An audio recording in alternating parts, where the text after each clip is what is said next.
Hello everyone, welcome to my C++ video lesson.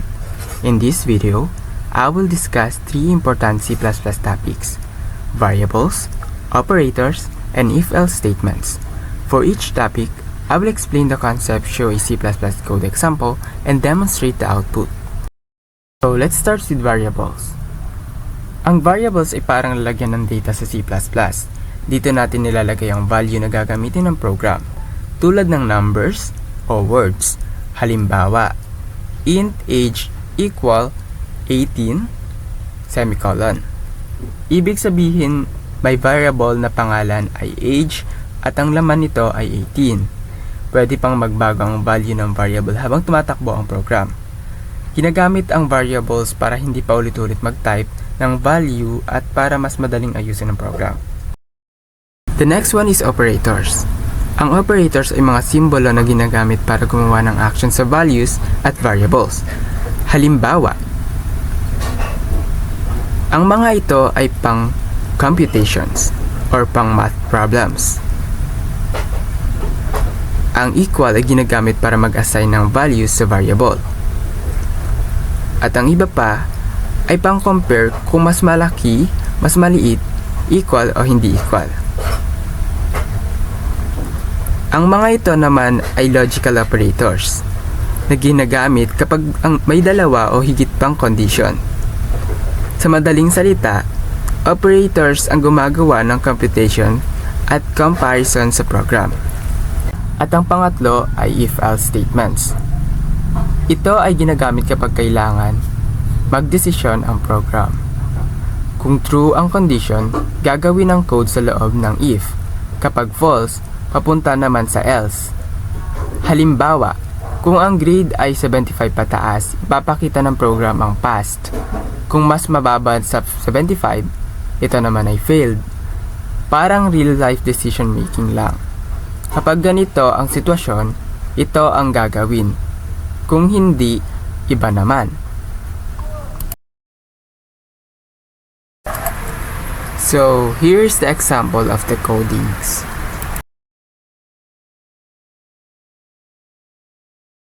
Variables are used to store data in program. Before using variables, we must declare it and usually initialize it with a value. The scope of variable means where it can be accessed in the program. At first problem, the program stores the value 18 in the variable age. The count statement displays the text age followed by the value of variable.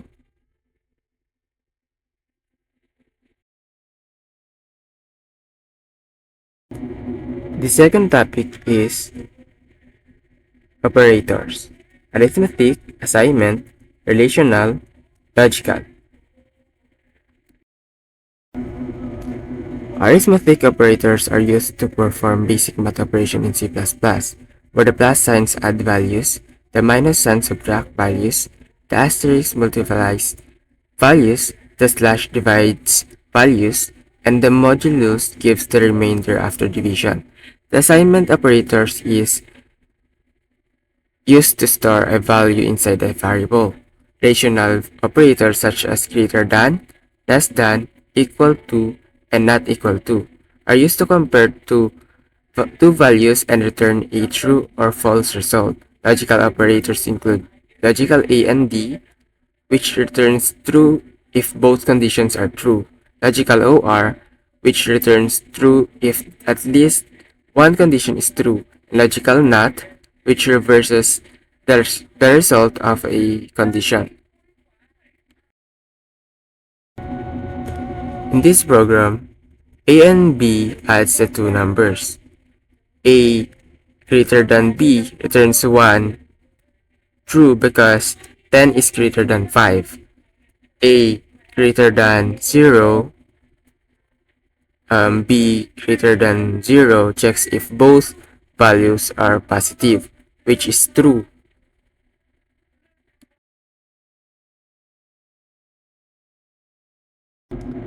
And last but not the least, the topic 3.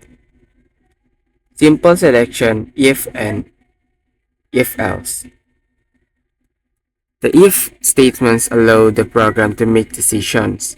If the condition is true, the code inside the if blocks run.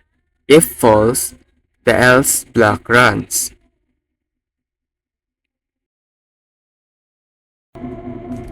As you can see, the condition score greater than equals 75 is true, so that the program prints you passed.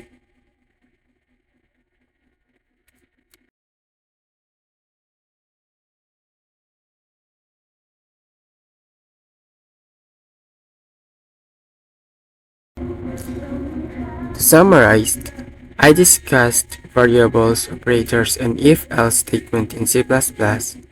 These concepts are essential for building logical and functional programs. And that's the end of my C++ video lesson. I hope you learned something. That's all. Thank you.